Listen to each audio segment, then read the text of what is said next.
Live from Harlingen, McAllen, Brownsville, and all of the Rio Grande Valley in HD, this is Action 4 News at 10. Good morning, Valley, and thanks for joining Action 4 News at 10. I'm Nicole Hickel. Marcy Martinez has the night off. And first on 4, Edinburg police are actively investigating a homicide. Investigators say they were called out to a home on the corner of Yvonne and Doolittle around 4:40 this afternoon in regards to a dead body. Now, at this time, police are not releasing any information about the victim or possible suspects. We will continue to follow this story and bring you more details as information becomes available. And at the island, authorities are continuing to investigate the death of a young woman who fell off a hotel balcony. Officials say 21-year-old Nereida Cruz was staying with friends at a hotel when she slipped and fell off the 7th floor balcony at the Padre South Hotel. An autopsy has been ordered to determine the cause of death, but the Justice of Peace, Benny Ochoa, says he doesn't believe alcohol was a factor in her death. I don't know if it was the ground, that it was wet, but she just went backwards from the 10th floor and hit her head. Authorities are now investigating whether or not the Padre South Hotel is up to par with all safety regulations. This is the second death of a spring breaker reported so far at the island. Police say they will continue to monitor it closely to prevent any more accidents like this one from happening. Meanwhile, the Cameron County Sheriff's Office is continuing to follow any leads connected to a decapitated man found in the bay on South Padre Island. Investigators began questioning employees of a tire shop in Edinburg where the victim worked. Employees say Franklin Palacios worked at the shop for almost 2 years and saw him the last time last week. One man says Palacios looked desperate. The last day we saw him, Tuesday of last week. That's when they gave him money because supposedly his son was sick. From then on, we didn't see him again. According to the Cameron County Sheriff's Office, whoever committed this crime knew what they were doing. Palacios had a long vertical cut running down the front of his body. Officials are looking at all leads and not ruling out anything, including drug cartel activity. And right now, a Brownsville employee is off the job tonight after being charged with child porn. Ricardo Acosta was arrested earlier today and charged with possession and promotion of child pornography. Acosta worked as a part-time employee in the Technical Services Department, cataloging books at the Central Library. And this evening, a man remains behind bars after being accused of creating a fake Facebook profile to get boys to send him naked photos. Carlos Solis is currently facing charges for receiving and possessing child pornography. Solis was denied bond after the mother of 2 of the alleged victims told the judge she fears for her children's safety because Solis has been to their house on several occasions. Tonight, no court date has been set in that case. And new tonight at 10, just hours ago, a proposal to ramp up border security passed in the Texas House of Representatives, making it its next stop to the Senate. Action 4's Ashley Custard has more on what impact this bill could have. It's a bill that's picking up steam. Wednesday afternoon, the House of Representatives overwhelmingly passed House Bill 11 by a 131-12 vote. The legislation would increase state law enforcement along the border. This bill, as it's proposed to tackle a problem that's been created politically, not that actually exists on the ground. The bill would bring more DPS agents here to the Valley when there are other areas of Texas that need more resources for fighting crime. Torres says he's not anti-law enforcement, but he just doesn't think it's an efficient use of state resources. The border crisis doesn't exist. This is an area that's much more safe than other parts, even into the interior of Texas. And State Representative Terry Canales agrees, saying that the perception of the Rio Grande Valley is often very different than reality. I've heard representatives call where we live a war zone and the front lines, and I laugh because, I mean, I actually had one of the representatives when we were giving them a tour of the Far International Bridge. It's one of the most successful bridges in the United States as far as produce and commerce goes, asked if we were going to get bulletproof jackets. Representative Canales says he voted in favor of House Bill 11, but only after adjustments were made to the bill. Previously, the bill stated that if an individual recklessly encourages someone to stay in the United States, that individual would have committed a felony. In the Rio Grande Valley, where we live, the fact of the matter is a lot of people are and would have legal status, but they've never even applied for their documents, and just you being in their presence may have implicated you in a felony. And so it was extremely hard for me to support anything that could do that, because you essentially made people's families and innocent people felons. When this agency is representing border enforcement, representing immigration enforcement, then it breaks that trust, and those people that don't have papers and their family members are not going to call law enforcement when they're needed or when they can help in investigating the crime. With these concerns in mind, now the bill specifically targets criminals. And so the smuggling statute now reads that it has to be for pecuniary gain. They have to show that you were doing it for money, and it was, and you're trying, and you had to have intentionally done it. As for the impact this bill will have, that's still unclear. I do think that the big steps that need to be taken need to be done so at the federal level. That's where we're trying to put a Band-Aid on the federal government's lack of attention to our region. Ashley Custer, Action 4 News. Canales says that it would be too costly for the state to continue to increase security measures along the border, adding that enforcing immigration laws is a job of the federal government. Well, some heavy downpours rolled through the valley this afternoon. To see what we can expect overnight, we have meteorologist Brett Crandall live in the Storm Tracker 4 Weather Center. Brett, tell us about the thunder that is coming. Well, it looks like we're going to see some calm conditions over the next couple of days, but yes, we are expecting a chance for thunder showers come Saturday. But quite a bit of rain in the overnight hours for Starr County. Saw over an inch for folks out that way, but this afternoon it was in the Mid-Valley where we saw close to an inch, 0.8 of an inch over Mercedes at the Livestock Show earlier today.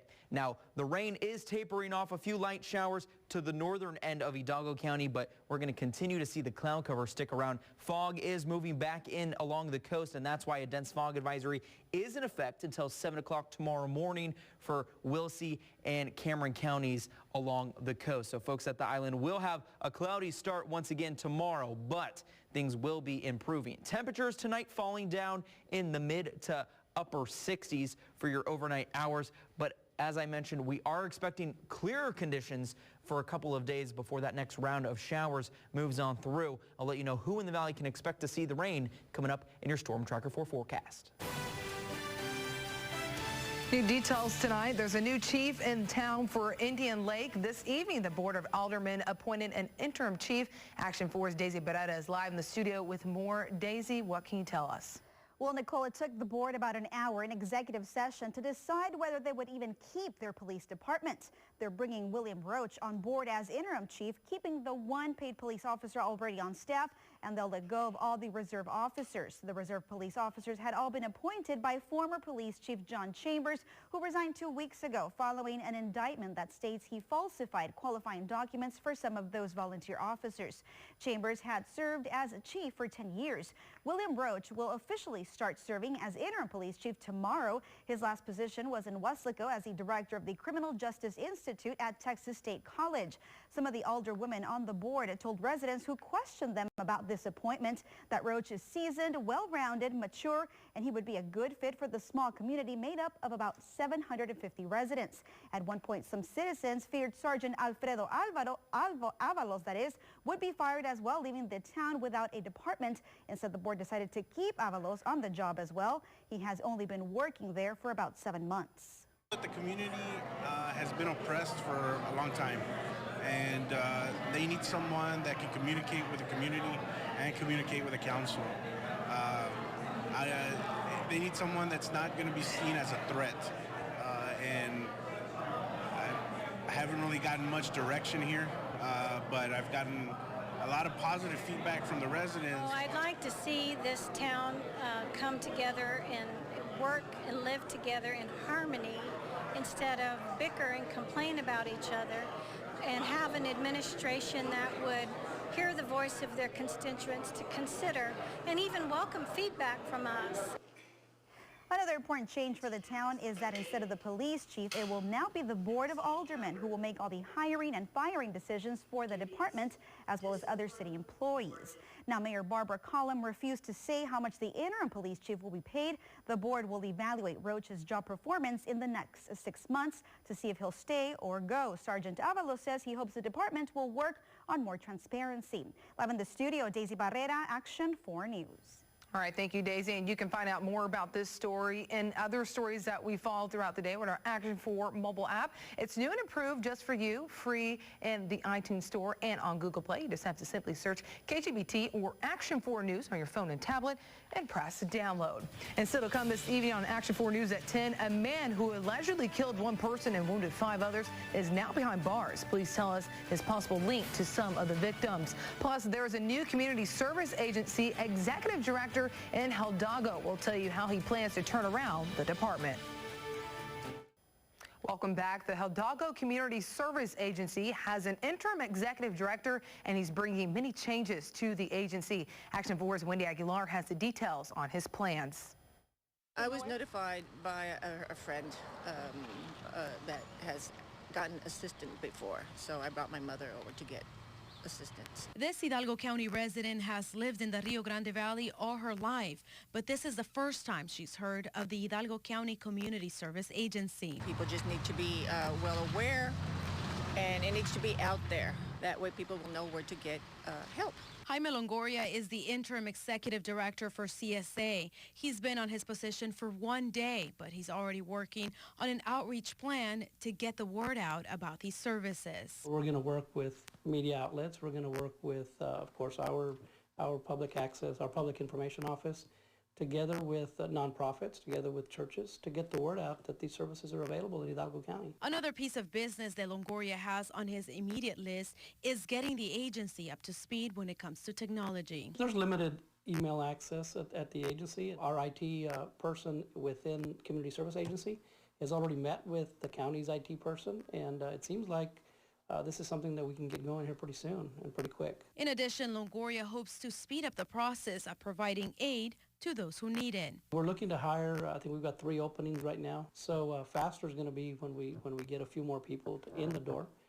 And we slow down the rate of turnover in the agency. County Judge Ramon Garcia says he hopes to have a permanent executive director in the next 30 days. And he says that person will be in charge of hiring the other 2 top-ranking administrators. We're doing the best we can to try to get this program in shape and try to get the help that we know is badly needed by many of our residents in our county. Judge Garcia says 35% of Hidalgo County residents qualify for the Community Service Agency services, and he hopes all of them will apply and take advantage of these services.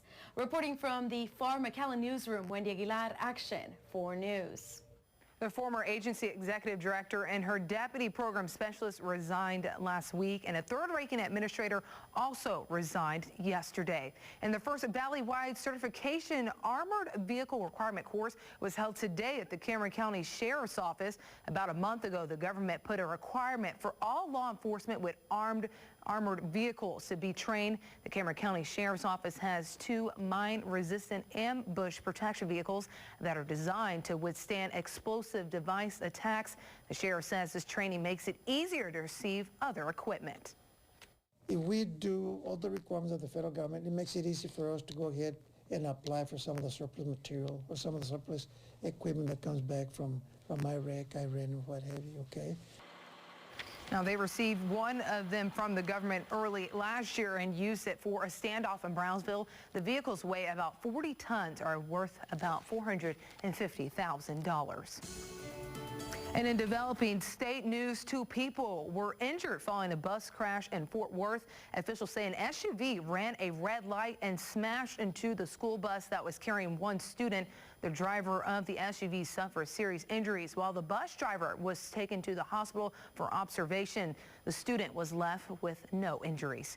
And the Texas Senate has passed a measure giving preliminary approval to allowing concealed handguns on college campuses. This comes after the Senate also passed a bill allowing open carry of guns mostly everywhere else. The bill will allow all public university students to carry concealed weapons on campus while private schools still hold the right to ban them. The bill needs final approval and will be sent to the House tomorrow. And in national headlines at 10, a suspect accused of killing one person and wounding 5 others in a shooting rampage in Arizona is now in custody. Police arrested the gunman identified as Ryan Garreau just hours ago following a shooting in multiple locations in a Phoenix suburb. They say he shot 3 people in a motel room, killing one of the victims, and then he shot a student across the street at a restaurant before stealing a car. After driving to an apartment complex, he shot 2 more people. Police finally caught the suspect after a massive manhunt. When the SWAT teams was checking that complex door to door, he was spotted on a balcony. Knew the first victims. 5 victims were hospitalized and 1 victim remains in serious condition tonight. And a California middle school vice principal is suspended for allegedly making racist comments that were caught on camera. Take a listen.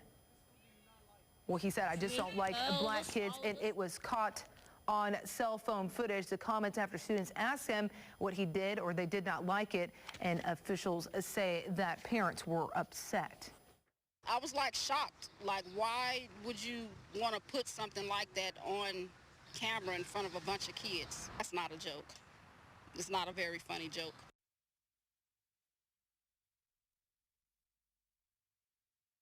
Those allegations very seriously, and it will take any necessary action pending the results. And the president of Penn State University is now speaking out about a fraternity accused of posting photos of nude and semi-nude women on a Facebook page. University officials says the behavior of the fraternity members was very offensive and could get students expelled. The national chapter of the Kappa Delta Rho suspended the Penn State chapter yesterday following that photo scandal. Police are continuing to investigate whether the fraternity operated the invitation-only site, which showed exposed women.